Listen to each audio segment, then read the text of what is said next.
2018년 11월 6일 화요일입니다.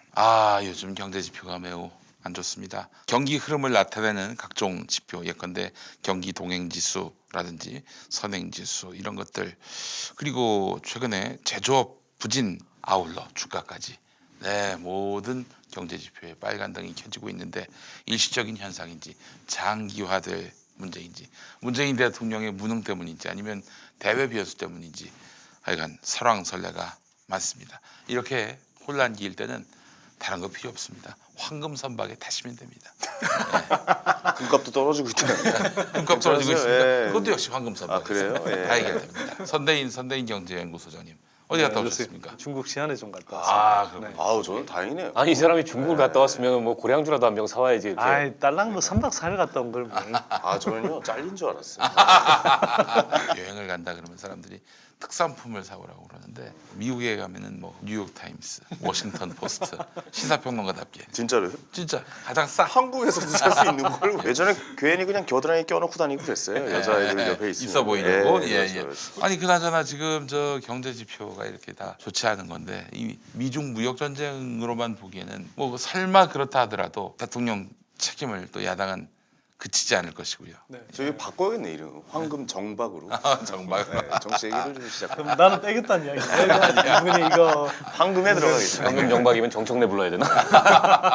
아니 오늘 보니까 이제 청와대 경제 투톱 교체설 이게 이제 쫙 뉴스가 깔렸더라고요. 장하성, 김동연. 교체가 결정이 된 모양이에요. 그래요? 후임까지 다 거론이 되는 거 보니까 인사검증에 들어갔다는 얘기고, 빠르면 다음 주에 발표가 날 수도 있다는 얘기가 도는 걸로 봐서. 청와대 이렇게 그 코멘트를 보니까 아직 대통령의 결심이 쓰지 않았다 이렇게만 나오더라고. 그러니까 이건 사실은 예전 같으면 더 강하게 부인을 하거든요. 근데 결심이 서지 않았다는 건 검토하고 있는데 그 대통령 결심은 이제 대통령이 발표하라고 아직 지시가 없었다. 요 얘기 그런 거고 검토는 이미 하고 있는 거고. 발표하라고 지시하려는 결심이 안 썼다는 거지.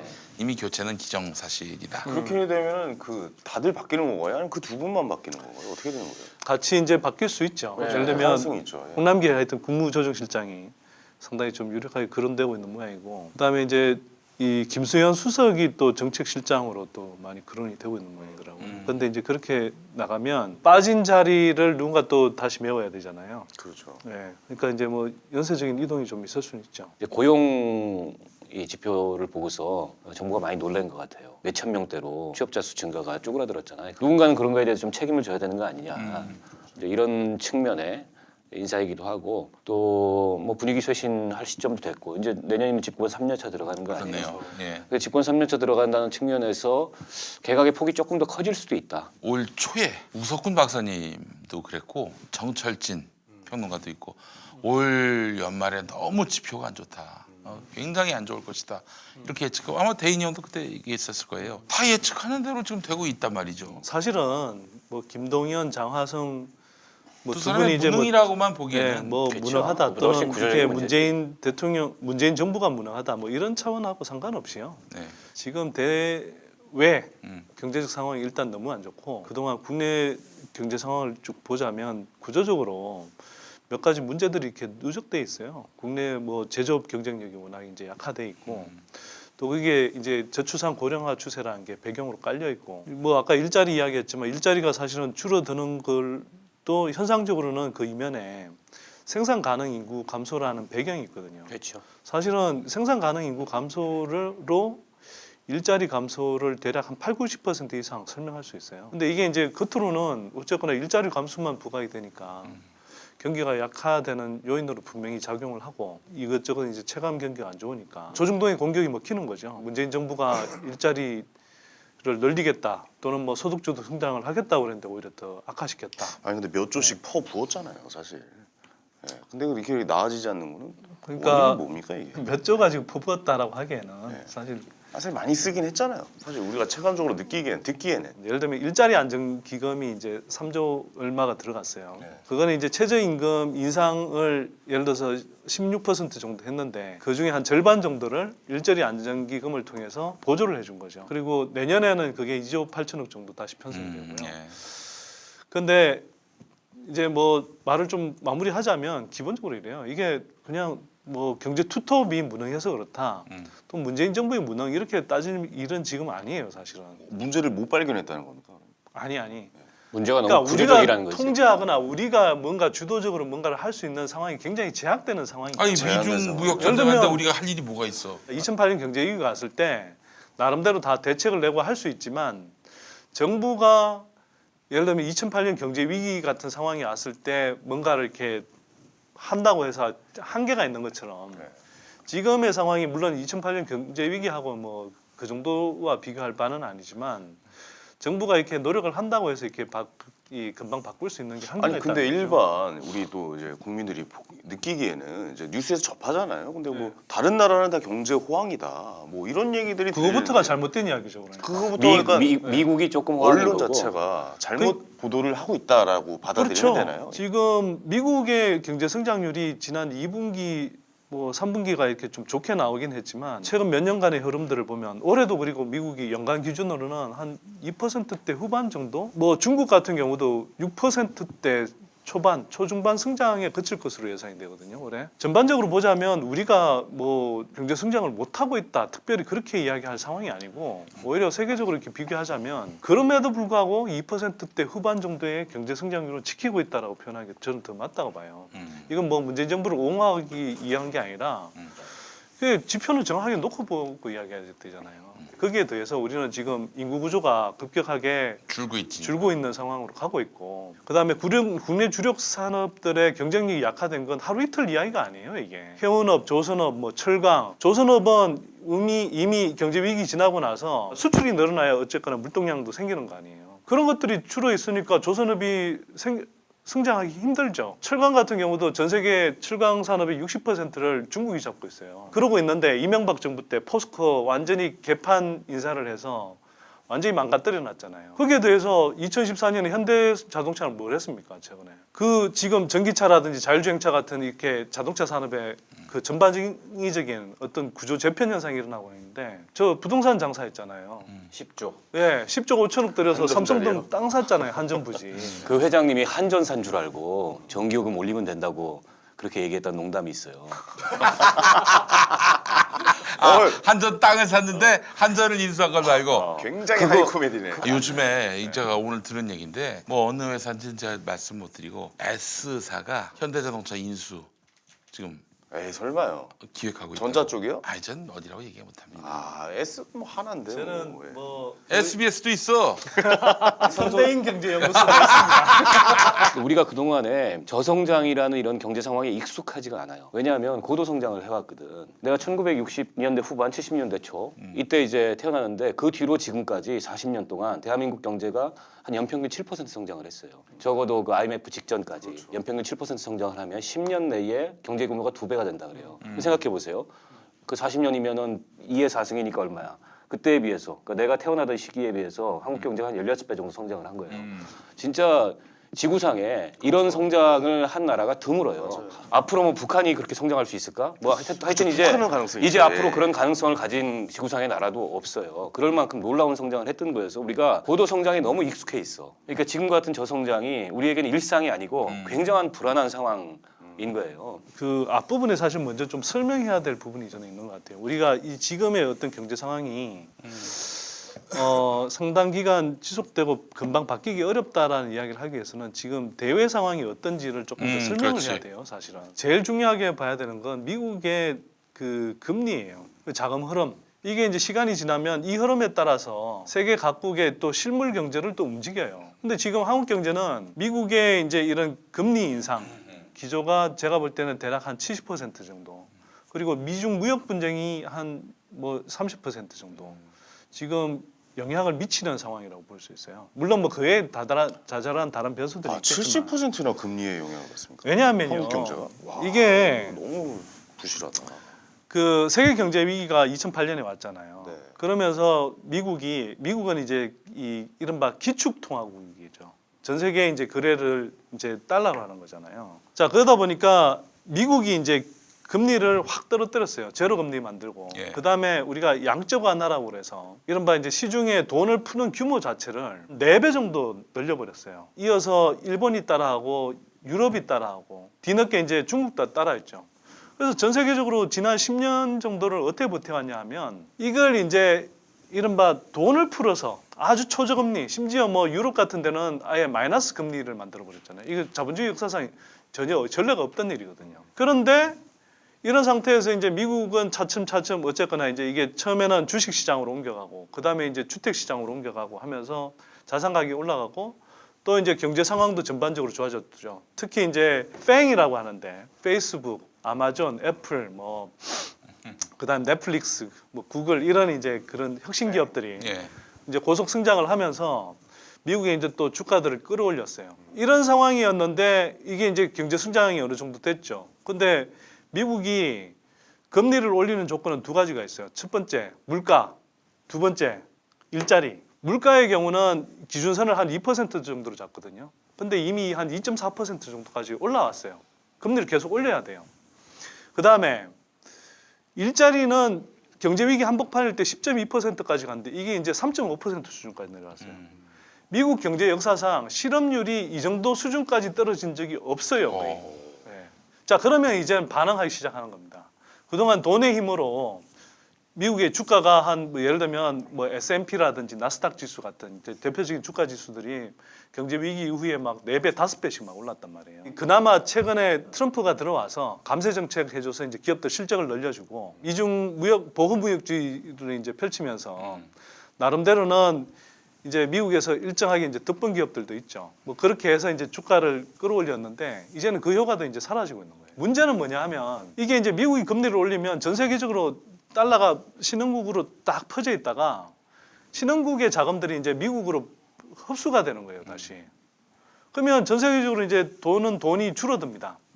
한국에서 주식시장에서 자금이 빠져나가고 채권시장에서 자금이 빠져나가는 것도 사실 그런 일환으로 볼 수가 있는 거죠. 한국은 더 추가적인 여파가 있는 게 뭐냐면 한국의 최대 교육국이 이제 중국이잖아요. 중국인데 미중 무역 전쟁이 벌어지면서 중국이 가뜩이나 중국도 이제 지금 주가가 빠지고 또 침체가 오고 있는데 여기에 추가적인 이제 충격을 받는 거죠. 제가 아까 이제 그 우리 저성장 뭐 제조업 이 위기 이런 얘기를 했던 거는 결과적으로 한국 경제의 또 하나의 이 구조적이고 심각한 문제가 이제 불평등인 거죠. 대통령 어제 시정연설도 보면 그 부분을 집중적으로 강조해서 뭐 포용적 성장 이런 말씀을 하셨는데 아까 이제 현희 씨가 그동안 돈을 많이 풀었지 않냐. 근데 사실은 돈을 많이 풀지 않았죠. 그러니까 확장적 재정 정책을 정부가 이제 앞으로는 쓰겠다. 그러면서 올해 내년도 예산안을 9.7% 전년도에 비해서 확대한 470조 예산을 편성했다 이렇게 대통령이 설명을 하셨는데 확장적 재정 정책에 대해서 이해를 좀 잘못하고 있는 게 아닌가 싶어요. 나는 특히 이게 경제 관료식의 이해를 하고 있는 것 같아요. 뭐냐면 경제 관료들은 이제 들어오는 돈과 나가는 돈의 균형을 맞추고 싶어해요. 그래서 절대 들어오는 돈보다 나가는 돈이 그러니까 세입과 세출의 균형을 늘 맞추려고 하지. 그리고 어떻게 보면은 한국이 유독 그 강박증이 좀 심하죠. 네. 그게 이제 이 균형 재정론자들의 특징인데 그러니까 지금 우리가 초과세수가 한 20조 원 됐어요. 작년 올해 계속 이렇게 초과세수가 많이 나오고 이게 초과세수가 발생하는 거는 수출이 잘 돼서 그래요. 특히 반도체 수출이나 이런 게 잘 돼서 초과세수가 나오니까 그만큼 지출을 늘리는 거는 확장적 재정 정책이 아니에요. 확장적 재정 정책은 수요를 먼저 판단을 하고 즉 복지 수요나 심각한 불평등과 양극화 이 문제를 해결하기 위한 수요가 어느 정도인지를 파악하고 그 수요에 맞춰서 재정을 편성하는 거고 극단적으로는 적자 재정을 편성하거나 아니면 증세를 하는 거죠. 근데 어제 대통령의 시정연설을 쭉 보더라도 포용적 성장의 핵심 수단으로서 재정 수단을 들겠다 이 말씀을 하셨고 그걸 위해서 뭐 사회 안전망 이렇게 강화하고 뭐 고용 안전망 이렇게 하겠다는데 어디에도 사실은 그런 수준의 확장적 재정 정책을 정부가 그런 어떤 기조는 보이지 않아요. 그러니까 여전히 세입에 맞춰서 조금 늘어난 세입에 맞춰서 그 범위 내에서 세출을 조금 늘리겠다. 이거는 확장적 재정 정책이 아닌 거죠. 우리 심각한 이 지금 불평등과 양극화의 정도를 고려한다면 그리고 이명박 박근혜 정부 때도요 복지 예산은 계속 늘었어요. 그렇지 않습니까? 이명박 박근혜 정부가 복지 예산을 깎은 적이 없어요. 이명박 박근혜 정부 때도 정부에서도 늘었던 복지 예산을 조금 더 늘리는 걸 두고서 무슨 확장적 재정 정책이나 혹은 그걸 수단으로 한 포용적 성장으로 가겠다는 거는 저는 슬로건하고 실제 정책 수단하고 맞지를 않는다. 그보다 훨씬 더 과감하게 이 재정 수단을 활용해야 되고 그러려면은 복지 증세 얘기해야 되죠. 아니 이명박 정부 시절에 그리고 박근혜 정부 시절에 특히 비판했던 게 뭡니까? 당시에 이제 민주당이나 정의당이 증세 없는 복지는 허구다 이 얘기 했잖아요. 그건 지금도 마찬가지예요. 유승민도 그런 얘기했어요. 예, 근데 어제 대통령 시정연설 뭐 전반적으로 저는 무난한 연설이었고 그 포용적 성장이나 포용적 이 포용국가로 가겠다는 비전은 동의합니다. 근데 그거를 실제로 그렇게 밀어붙일 수 있는 정책 수단들이 안 보이더라. 그래서 이게 슬로건과 내지는 목표와 실제 정책 수단 간에 그 시정연설에 나타난 괴리가 너무 커 보였다. 그래서 이 얘기를 꼭 좀 하고 싶었어요. 말은 그렇지만 그 내용은 못 따라온다. 그 말씀이시죠? 그러니까 이제 뭐 네. 이 취지와 방향에는 동의하지만 정책의 강도 또 그걸 뒷받침할 수 있는 어떤 예산 규모가 충분하지 않다 이런 이제 평가인데요. 뭐 그런 식의 평가를 당연히 저는 할 수 있다고 봐요. 제가 강조하고 싶은 요지는 단기적인 대책은 없습니다. 대통령의 그 시정연설에서도 한국 경제의 체질 개선, 구조 개선 이런 말씀을 하셨는데 단기간에 안 돼요. 그게 그 어려움을 국민들한테 솔직하게 얘기하고 사회적 합의를 컨센서스를 만들어 나가는 게 굉장히 중요한데 사실은 이런 것들과 정면으로 직시할 그런 용기나 뭐 그런 정책 추진력이 없었던 거죠. 그런 면에서 봤을 때 혹시 그 지금 집이 모자란데 조선소를 동원해서 배를 집으로 개조해가지고 분양하는 방법은 없을까요? 아 바다에다 띄어서요? 그 배 되게 비싼 거야. 아 그래요? 비싼 겁니까? 해양 플랜트 한 척에 얼마인 줄 알아? 아 그거 저 동해안 가면 몇 개 있어요. 해양 플랜트 한 척에 2조 이래. 아 그래요? 그 레스토랑 몇 개 있어요. 동해안. 한강에도 있어요. 정동진에서 보긴 봤구나. 호텔도 있더만 뭘. 아니 그래서 저는 이게 지금 한국 경제가 직면한 심각성에 대해서 정부도 국민들한테 솔직하게 심각성을 얘기하고 그리고 이게 상당히 고통스러운 결국에는 체질 개선과 구조전환의 과정이 필요하다는 거를 국민들에게 알리고 또 국민적인 동의나 합의를 구하는 이런 게 필요하고요. 일본이 뭐 잃어버린 10년 이런 얘기 하는데 사실은 우리라고 향후 한 10년간 이런 저성장 내지는 침체 이걸 겪지 않는다고 장담할 그런 상황이 아니다. 근데 여기서 하나의 굉장히 중요한 터닝 포인트가 만들어질 수 있는데 그게 사실은 이 북방 경제 내지는 경협이죠. 물론 남북 경협의 효과는 단기적으로 안 나타납니다. 그거는 정치적으로 상당한 속도를 내야 그게 이제 더불어 속도를 낼 수 있는데 정치적으로는 앞으로도 불안정성이 많잖아요. 그리고 우리 힘으로 어떻게 할 수 없는 변수들도 굉장히 많고 그래서 무슨 남북 경협을 통해서 단기간에 뭐가 일어날 것처럼 얘기하는 건 환상이긴 하나의 터닝 포인트 그런 면에서 지금의 남북 관계나 남북 경협이 굉장히 중요한 거죠. 얼마 전에 KBS 뉴스9 보니까 수소차의 효능을 얘기하는데 꽤 괜찮더라고요. 그게 물로 가는 거니까 네. 뭐 환경오염 이런 거 걱정 없고. 그게 오히려 그 공기청정 역할도 한다고 그러더라고요. 나쁜 먼지를 빨아들여가지고 좋은 이제. 저거 얘기인데 왜 10이에요? 문제는 네. 좋긴 하지만 그게 지금 당장 실현될 수 있는 그 상황이 아니잖아요. 그거 충전하는 데도 없어요 지금. 네. 그리고 충전 인프라 구축 비용이 너무 많이 들고요. 맞아요. 더구나 지금 아직까지 그 전기차가 지금 뭐 싼 건 이미 3천만 원대로 내려와 있는데 여전히 이 수소차 제일 싸다는 게 6천만 원대거든요. 그리고 비싸다. 친환경차라는 관점에서 보면 뭐 수소차도 친환경차라고 이렇게 불리지만 전기차가 이미 대세가 돼 있어서 뭐 향후 한 10년 동안에 전기차가 예를 들어서 시장이 한 99%라고 그러면 1% 정도가 수소차로 예측이 되거든요. 근데 이 1%의 시장을 먹겠다고 지금 하고 있는데 사실 수소차 개발에 적극적인 데는 그 현대차하고 그다음에 도요타인데 도요타도 기본적으로는 전기차를 훨씬 무게 중심을 두면서 수소차를 그냥 이제 보조적으로 그냥 이렇게 투자하고 있는 정도거든요. 근데 유독 한국에서 현대차가 이 수소차에 되게 강한 집착을 갖고 있어요. 그러다 보니까 이상하게 한국은 전기차 산업이 지금 충분히 발달하지 않았거든요. 예를 들면 중국에 비해서 지금 지난해 연간 전기차 등록 대수를 보면 50분의 1도 안 돼요. 아, 그럼 전기차가 네. 먼저고 수소차가 다음이어야 된다는 말씀이세요? 그렇죠. 전기차가 일단은 대세를 형성하고 있고 이게 미래 자동차의 대부분을 차지할 것이기 때문에 여기에 더 박차를 가해야 된다고요. 근데 지금 우리가 뭐 잘 알다시피 박근혜 정부 때는 세계적인 흐름에 역행해가면서 제대로 지원도 안 했는데 문재인 정부 들어와서 나름대로 이제 지원 폭을 늘리긴 했으나 여전히 충분치 않거든요. 예를 들면 우리가 뭐 급속 충전 인프라 같은 경우도 다른 나라에 비하면 지금 인구당 그 급속 충전 인프라 그 보급 대수가 한 3분의 1 수준밖에 안 돼요. 왜냐면 제가 지금 제 친구가 전기 잘 모르는데 무슨 마트나 몰 같은 데 가서 하잖아요. 충전을 10개 중에 한 4-5개가 고장 났더라고요. 아, 네.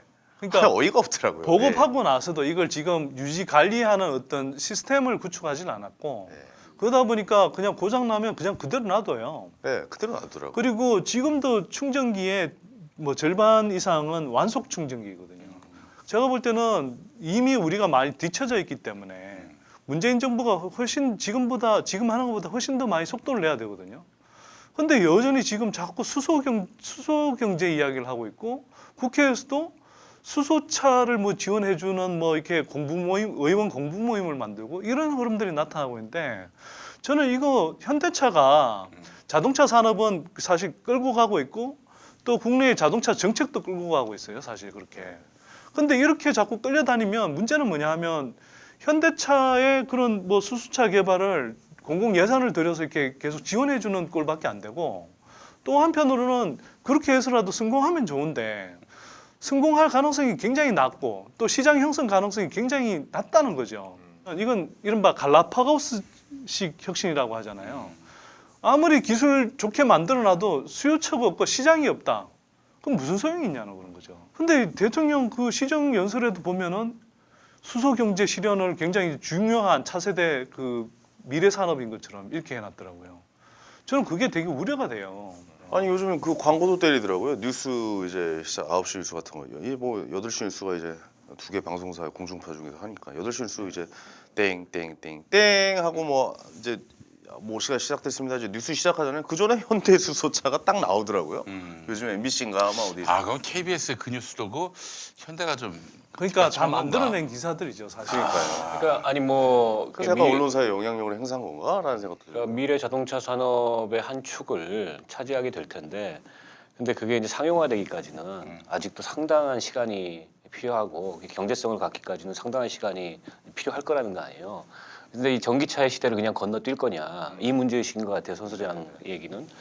그러니까 아니 지금- 건너뛰지 못할 뿐만 아니라 현대차도 지금 이야기하는 게 수소차가 아니라 수소 전기차라고 이야기한다고요.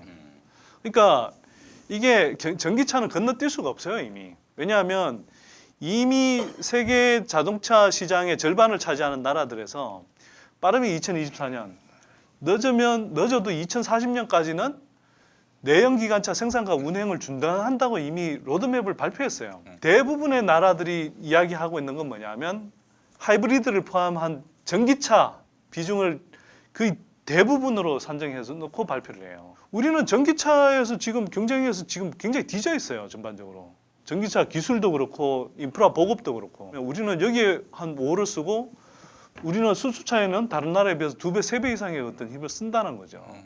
그러니까 왜 이런 식의 그런 판단을 하고 있는지 제가 좀 답답해요, 보고 있으면. 대통령까지 나와서 이렇게 수소차를 얘기한다니까 저희도 보면서 뭐지? 약간 근데 대통령님이 이런 사실 이런 네. 판단들을 다 하진 못하잖아요. 그렇죠. 그러면 이게 이제 어딘가에서 올라온 내용들을 종합해서 이제 시정 연설에 반영하는 건데 그런 데서 난 자꾸 수소차가 강조되고 최근에 뭐 국회에서도 그런 모임이 만들어지고 아니 어디 뭐 외국 나가서도 어디 뭐 그 현대자동차 시찰하지 않았어요? 선대인, 수소차 선대인 경제연구소에서 하나 보고서를 내. 이번 아니, 저희가 청와대에 뭐 아예 보고서를 들어갔어요. 좀 내가 바뀌면은 좀 한번 좀 넣어줘. 당신이 그렇게 힘이 있으면. 아니 그나저나 저기 우리 정치 이야기 좀 해보면은 새만금 이야기를 잠깐 하고 넘어갔으면 좋겠습니다.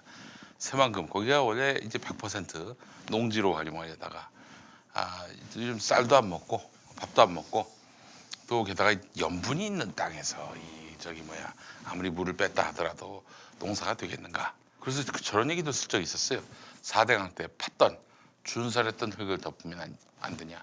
그 흙 자체도 도저히 몹쓸 흙이라고 하더라고요. 여간 이제 거기다가 태양광 또 풍력 이런 신재생 에너지를 갖다 발전할 수 있는 그 공간으로 쓰겠다.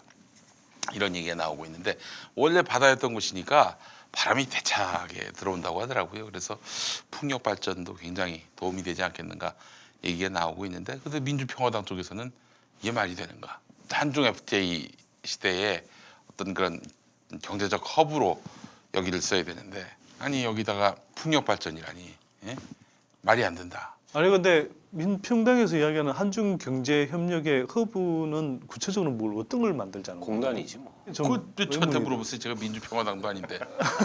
근데 하여튼 거기 아니 아는 것처럼 이야기했잖아. 그 새만금 문제는 지금 벌써 한 간척 사업 시작할 때부터 해서 20년이 넘었잖아요. 그렇죠. 저게 사회적으로 굉장히 격렬한 이런 찬반 토론과 쟁점이 된 지가 정부 차원에서 좀 고민일 거예요. 또한 이게 이제 지역 주민들의 요구 내지는 지역 경제의 현실 이것도 무시할 수 없는 거고. 근데 또 지역 주민들 얘기를 들어보니까 그 새만금이 뭐 쓸데가 없다. 이건 다들 또 알고 계신다고 그런 의견도 하더라고요. 많고요. 예. 그러니까 이제 거기다 공단 조성하려도 잘 안 되는 거야. 전 그래서 아이디어를 하나 내고 싶은데 전국의 모든 대학교를 다 여기다 모아놓고 새만금 대학으로 이름을 다 바꿔버려. 대한대학교로 만들어 놓고 여기서 지금 학령 인구도 확 줄었는데 대학 가고 싶은 사람 다 여기 오는 거예요. 그러니까 아니 사실 우리가 태어나서 지금 대학 가고 싶으면 다 가요. 예, 그러니까 1974년생인데 1974년생을 다 만날 기회가 없어요. 그렇잖아요. 그렇게 한번 인생에 한번 그런 기회를 만들어 놓고 그렇게 하려면은 차라리 거기다가 술집을 다 몰아넣죠. 술집을 네. 술집을 그래요? 네, 그럼 다 만날 수 있지 뭐. 다 만날 수 있는. 진짜 황당한 이야기들 하는구나. 이게 아니, 근데 황당성만 서울에는 아니 여기서 너무 황당을 쳐가지고 더 세게 친 거예요 그냥. 서울에는 대자로 뻗을 공간이 없는데 새만금은 텅텅 비고 이거 그러면 국토균형 발전으로 답을 찾을 수밖에 없는 거 그럴 아니에요? 바에야 차라리 청와대를 그쪽으로 옮기고 수도를 그쪽으로 옮기지. 아니 그러지 말고 이거 어떨까요? 저 한수 이남의 모든 지역을 서울 강남구로 하는 겁니다. 이름을 다 강남으로 네, 그래서 바꾸라고. 새만금동, 저기 저 구미동, 대전동 이렇게 만들면은 그거는 그러면 모든 정당을 정의당으로 바꾸자는 거하고 비슷한 이야. 적절한 입지라는 게 있는데 그 민평당에서 이야기하는 그 뭐 경제 허브라는 건 말로는 중국하고 붙어 있는 지역이니까 가까운 지역이니까 그럴 듯해 보일지 모르겠지만 우리는 이미 그 경제에 그러니까 중국의 허브라고 하면서 막 만드는 게 사실 인천 쪽이에요 오히려. 저는 그 이번에 이제 신재생 에너지 태양광 뭐 풍력을 중심으로 한 신재생 에너지 그 단지로 만들겠다고 한 건 정부가 나름대로 고심했지만 저는 대체로 뭐 올바른 판단이라고 생각합니다. 미래지향적으로 투자를 해야지 괜히 과거의 사업에 이렇게 얽매일 필요가 없잖아요. 지금 신재생 에너지와 관련해서는 뭐 아까 전기차하고도 마찬가지인데 한국 정부가 전반적으로는 박근혜 정부 때 너무 역주행을 많이 해서 그때 뭐 전 세계가 뭐 신재생 에너지로 나갈 때 막 석탄 화력 발전 이거 뭐 보조금 조금해서까지 막 만들고 그랬잖아요. 근데 신재생 에너지 산업 관련해서도 되게 취약하거든요. 문재인 대통령께서 잘 말씀하셨는데 우리는 신재생 에너지 저 비중이 다른 나라에 비해서 지금 뭐 유럽 선진국들을 비하면 대략 한 10분의 1 수준밖에 안 됩니다. 그리고 그 중에서도 신재생 에너지의 대부분이 뭐냐면 재활용 바이오 에너지 이런 것들을 중심으로 돼 있기 때문에 실제로 우리가 진정한 의미에서 이제 신산업으로 키울 수 있는 예, 그런 태양광 그다음에 풍력 이런 것들이 아니거든요. 우리가 적극적으로 지금 투자해야 될 때고 그 투자하는 것들을 새만금이라는 지역에다가 집중 투자하는 것이야말로 사실 나쁘지 않은 예, 것 같아요. 예. 정말 오히려 미래를 열어가는 산업이 되는 거죠. 그걸 가지고 민평당이 왜 반대하세요? 무슨 아이디어를 갖고 있는지 모르겠으나 제가 보기에는 뭐 중국하고 지금 허브로 만들겠다고 한 도시들이 뭐 수십 군데였지만 지금 다 뭐 그게 제대로 돌아가냐고요. 근데 그걸 새만금에 뭘 대단한 걸 다시 만들어서 뭐 만들 수 있겠습니까? 새만금에 그렇게 만들면 한편으로 좋은 점이 뭐냐 하면요. 이게 대규모 이른바 설비들이 필요하기 때문에 중공업 쪽에 그런 기술력이 상당히 도움이 돼요. 전환할 수 있어요. 그래서 지금 우리 조선업 같은 경우는 이제 좀 죽쓰고 있는데 그쪽의 유휴 인력들을 좀 끌어와서 풍력 그러니까. 발전에 투입할 수가 있어요. 자동차도 그렇고. 그리고 군산 쪽에서 지금 자동차 같은 경우도 거기서 지금 유휴 인력들이 많은 거잖아요. 그쪽 인력들을 사실 투입할 수도 있어요. 네, 저는 이번에 그래서 그 결정에 대해서 거의 전폭적으로 지지하는 편입니다. 그 저기 혹시 저는 이런 생각이 듭니다. 지금 서울은 또 경기도는 인천은 집 지을 곳이 없어가지고 얼마나 고민이 많아요. 공급 부족이다. 근데 또 보수언론은 계속 공급 부족하는데 새만금에다 그들이 원하는 만큼 아파트를 공급하면 안 어떨까요? 가잖아. 지방에는 미분양 사태가 속출하고 있고 오히려 아파트 가격이 뭐 오르기는커녕 계속 떨어지고 있는 용인도 그래요, 용인도. 네, 계속 떨어지고 있는 수도권도 절대 상황에서 공급 부족이 아니에요 지금. 공급 부족도 아닐 뿐더러 거기다 뭐 아파트 짓는다 그래서 지금 이 강남을 중심으로 내지는 신도시를 중심으로 형성되어 있는 이 수요를 분산 못 시켜요. 전국 현실적인 기관을 대책이 되기는 보내는 거 어렵고 어때요? 그럼 이전 계획들이 이제 서 있기 때문에. 서울시청인데 새만금에 있는 거 어때요? 하긴 옛날에 뭐 어때? 이제 아무 말이나 막 하는 거. 누가 황금순박에서 하선하고 아니 싶다. 노태우 씨가 그 하도 이제 50 세력이 호남 주민들을 괴롭혔고 못 살게 굴었으니까 뭔가 좀 표는 얻어야겠고 해서 막 던진 공약 아닙니까? 새만금이. 제가 그걸 패러디한 겁니다. 막 던지는 거. 네. 저도 막 던져볼까요? 예. 근데 정작 완성은 김대중 정부 때 했다는 예. 비극인 거죠. 막 던지면 그냥 아예 새만금을 떼서 영세 중립국으로 만들자. 아예. 아, 난 그래서 거기다 자유한국당이 뭐 다 몰아넣어줬으면 좋겠어요. 알아서 살라고. 아 그럼 거기 사람들 아무도 안 가잖아. 이건 진짜 새만금 주민들이 엄청 싫어하겠는데. 아니 거기다가 뭐 운동장 같은 거 짓는 건 어때요? 운동장? 뭐 예를 들어 농구장, 축구장, 야구장 이렇게 해가지고 요즘 그 수요가 꽤 있거든요. 그 오. 동호인들끼리. 바람 많이 불어서 안 돼. 근데 아 그래요? 바람 뭐 좀 살짝만 하는데 홈런 치고 넘어가고 좀. 아니 홈런이 아니지 바람이 이쪽으로 부는데. 아내 쪽으로 날라오나? 다 내야 플라이야 다. 아니 근데 풍력 발전을 우려하시는 분들 계신데 제주도에 어디인지 제 위치는 정확히 기억이 안 나는데 그 풍력 발전기가 이렇게 돌아가요. 근데 군데군데 이렇게 있거든요. 근데 저 약간 좀 흉물스럽다라고 느끼는 분은 있을지도 몰라요. 하지만 뭔가 바다랑 뭐가 어울려서 흉물스러워? 그게 아니라 어우러서 되게 낭만적으로 예, 느껴지지 않나? 되게 멋졌어요. 그래서 그 말씀을 좀 드리고 싶어가지고 되게 좀 교묘하게 이렇게 그러면 어울려가지고. 또저 관광시설 만들어서 이 플란다스의 개처럼 풍차를 넣는 거죠. 그럼 풍차를 올려놓고 저 풍차 돌리기를 하는 거죠. 자, 근데 못 받아주겠다 이거. 나도 안 받을래 이거는. 후수가 저 모양인데 아니, 근데 뭐. 이게 어쨌든 새만금 간척 사업에 대해서 격렬한 우리 사회의 찬반 토론이 있었는데 결국에는 이런 이제 개발의 후유증이 이게 두고두고 가는 거예요. 글쎄 사실은 새만금 부지 활용은 지난 정부 때, 그 지난 정부 때 뭐 벌써 지금 뭐 10년 이상 이걸 가지고 갑론을박을 하고 있고 공단 조성 해보려고 했는데 뭐 입주를 희망하는 기업들이 없고. 그리고 이제 그 대중국 무슨 경제허브를 만든다는 거는 거기다 물동항을 만들고 배후에 공단을 만들고 이렇게 하겠다는 건데 아니 누가 거기서 짐 실어가지고 중국으로 갈라 그래요. 인천항이 다 인천항 평택항이 있는데 그래서 그것도 경제성이 없고 결국에는 이런저런 고민 끝에 찾아낸 그런 이제 뭐 고육책이고 대책인 것 같은데 신재생 에너지 그 단지를 허브를 거기다 만든다 그래서 그게 뭐 고용이라든지 혹은 지역 경제에 미치는 효과가 작을 거다. 아마 민평당에서는 그런 걸 우려해가지고 조금 더 적극적인 즉각적인 대책이 효과가 안 즉각적인 난다고 효과가 있는 대책을 요구하는 것 같은데 그렇지는 않아요. 저 신재생 에너지 산업이 정말 산업적 규모로 성장을 하게 되면 그게 이제 고용에 미치는 내지는 지역 경제에 미치는 영향이 작지 않을 거고 바라건대 이런 거죠. 그러니까 다른 나라들 같은 경우에 신재생 에너지 산업 이 규모를 키우면서 동시에 기존의 이제 이 화석연료를 통한 발전 이 비중을 줄이거나 원자력을 축소하거나 독일 같은 경우에는 이제 원전 제로 선언을 했잖아요. 그렇죠. 예. 이게 이제 병행이 되는데 우리 같은 경우에는 아직 이제 뭐 2060년 뭐 그 지난번에 이제 문재인 대통령이 그런 말씀을 하셨는데 2060년은 2060년이라는 시점만 있지 로드맵이 지금 없는 계획이거든. 그리고 저 뭐 신고리 그 공론화 위원회 해가지고 결국에는 또 저렇게 되고 있고 그래서 조금 더 적극적인 그 원자력 발전 축소 내지는 화석 연료를 통한 발전 산업의 축소와 더불어서 신재생 에너지 산업을 키우는 게 그래야 사실 그게 동기부여가 되고 그렇죠. 네. 이 산업적 이 의미가 강해져요. 근데 그거 없이 저것만 키우겠다라는 거는 사실은 뭐 별로 그렇게 경제적으로 사회적으로 잘 동기부여가 안 될 것 같아요. 그리고 우리가 이 국면에서 하나 좀 살펴봐야 되는 건 어떤 그 결정을 할 때 말이에요. 정책 결정을 할 때 좀 미래지향적인 정책 결정을 해야 돼요. 그래야지. 예. 추세를 잘 파악하고 있어야 되는데 새만금은 우리가 인구가 고속 성장할 때의 산물입니다. 그러니까 그 간척지를 만든다는 발상부터가 우리가 인구가 많이 늘어나는데 땅덩어리는 좁다. 그래서 간척을 해서 우리 국토를 늘리자. 뭐 이런 식의 발상이었고. 그래서 가서 살 사람은 없는데. 근데 그렇게 해서 그냥 간척 사업을 했어요. 그 결과 땅이 생겨났는데 활용할 방안이 없어.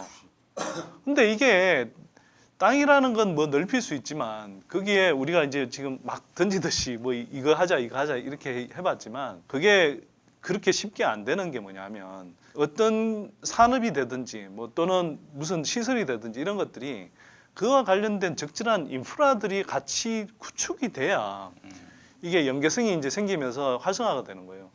술집 다 때려박아서 이렇게 만들 수는 있죠. 근데 누가 오냐고요, 문제는. 또는 대학을 다 지을 수 전 있지만 갑니다. 안 온다는 거예요. 어떤 기업이 오더라도 충분한 인력을 구할 수 있느냐, 그러니까 이 실력 있는 인력을 구할 수 있느냐, 또 뭐 인터넷 회선과 같은 이런 인프라들이 잘 구축될 수 있느냐, 또 물류와 관련해서 충분하게 원활하게 물류를 이렇게 수송할 수 있느냐, 이런 등등이 이제 다 조건들이 맞아야 그 입지를 결정하는 거거든요. 근데 아까 말씀드렸듯이 신재생 에너지 같은 경우 미래지향적인 산업이고 특히 한국의 경우는 에너지 가소비 국가로서 지금 전기가 남아 돌아요 지금. 근데 에너지 가소비 국가이긴 해요 전반적으로.